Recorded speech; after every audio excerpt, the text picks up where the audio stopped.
निगरान वज़ीर-ए-आज़म केरु हूंदो? वज़ीर-ए-आज़म शहबाज शरीफ निगरान सेटअप बाबति सलाह मशवरा शुरू करे छॾिया।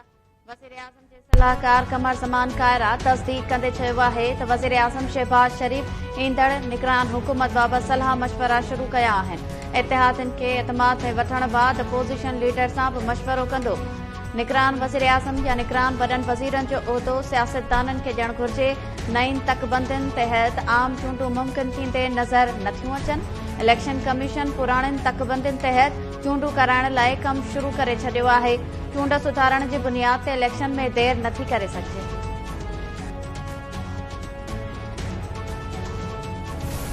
कब असेंबली तोड़नी है, ये फैसला पाकिस्तान पीपुल्स पार्टी की लीडरशिप के बाद चीफ मिनिस्टर साहब करेंगे। ये फैसला वाहिद है जो कि पीपुल्स पार्टी की लीडरशिप जब कहेगी, चीफ मिनिस्टर जब से मुशावरत करेंगे तब टूटी तोड़ी जाएगी असेंबली।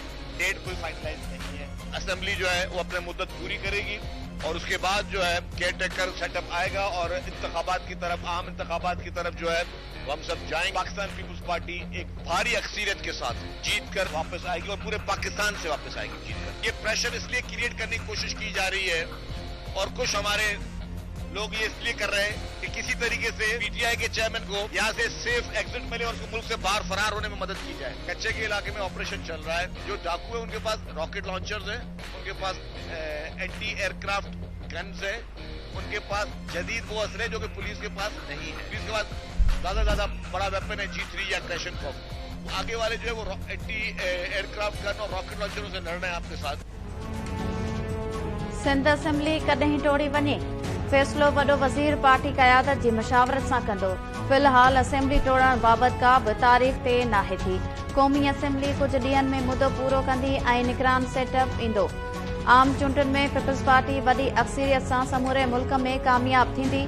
सूबाई वज़ीर शर्जील इनाम मेमून चयो आहे त इसराइल पीटीआई चेयरमैन खे बचाइण लाइ खुलियल नमूने मैदान में आयो आहे।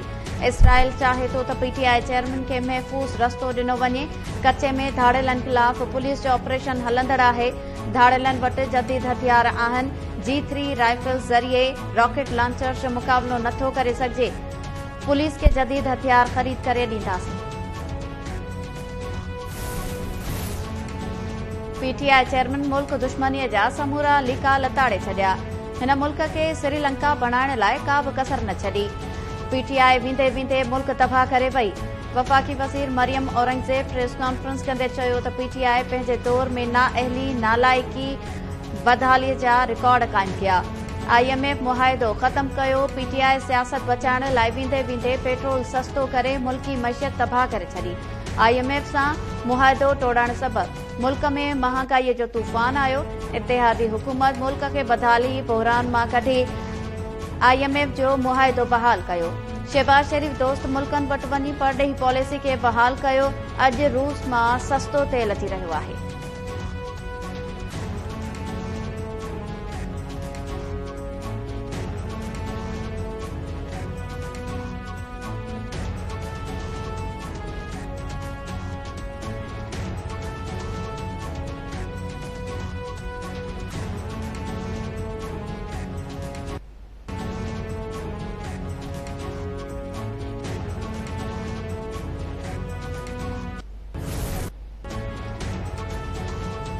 हुकूमत 90 ॾींहनि अंदर चूंडूं कराईंदे नज़र अची रही आहे।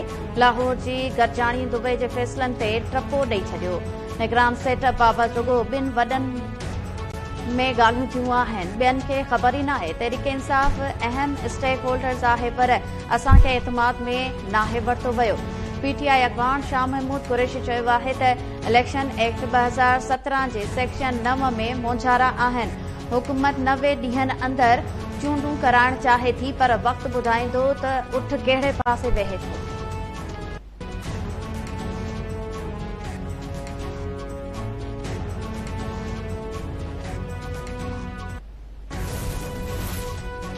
सिंध असेंबली जे मेंबर सिंध में दरअसल अफ़गान पनाहगीरनि खे सिंध मां नेकाली ॾियण जो मुतालबो करे छॾियो।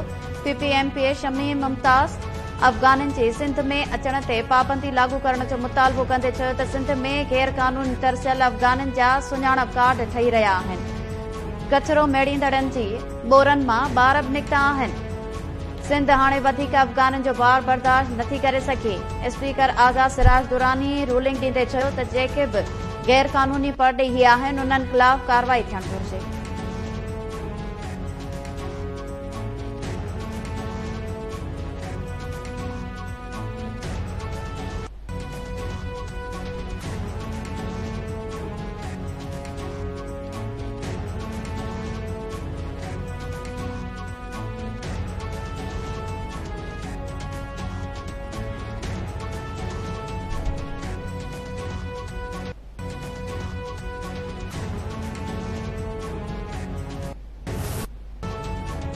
नव मई वारा वाक़िया रिथाबंदी तहत थिया। मुनज़्ज़म अंदाज़ में फ़ौजी तनसीबात खे निशानो बणायो वियो। वफ़ाक़ी हुकूमत फ़ौजी अदालतुनि में आम शहरियुनि जे ट्रायल ख़िलाफ़ दरख़्वास्तुनि ते सुप्रीम कोर्ट में जवाब जमा कराए छॾियो। अटॉर्नी जनरल जवाब जमा कराईंदे चयो त आर्मी एक्ट ऐं ऑफिशियल सीक्रेट एक्ट आइन में मौजूद आहिनि, जिन खे अॼु ताईं चैलेंज नाहे कयो वियो। ॿिन्ही एक्ट तहत खयल क़दमनि कानून मूजिब ठीक आहिनि। फुल कोर्ट बेंच जोड़े दरख़्वास्तूं ॿुधण न जोगियूं करार ॾिनियूं वञनि। दरख़्वास्त गुज़ार ॿीहर हाई कोर्ट सां राब्तो करे सघनि था। अदालत सिधी रीत दरख़्वास्त रद्द कई त हाई कोर्ट में अपील जो हक़ ख़तम थी वेंदो।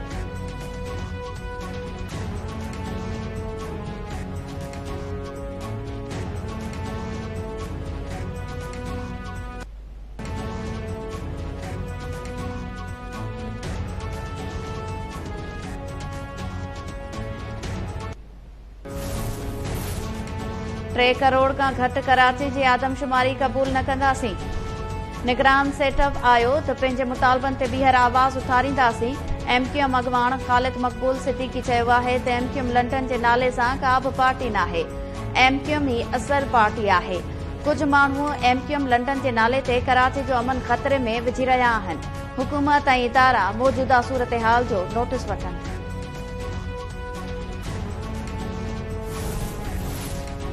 पंजाब जे अॻूणे वॾे वज़ीर ऐं पीटीआई सदर चौधरी परवेज़ इलाही पंहिंजी नज़रबंदी ख़िलाफ़ लाहौर हाई कोर्ट में दाख़िल दरख़्वास्त वापसि वठी छॾी।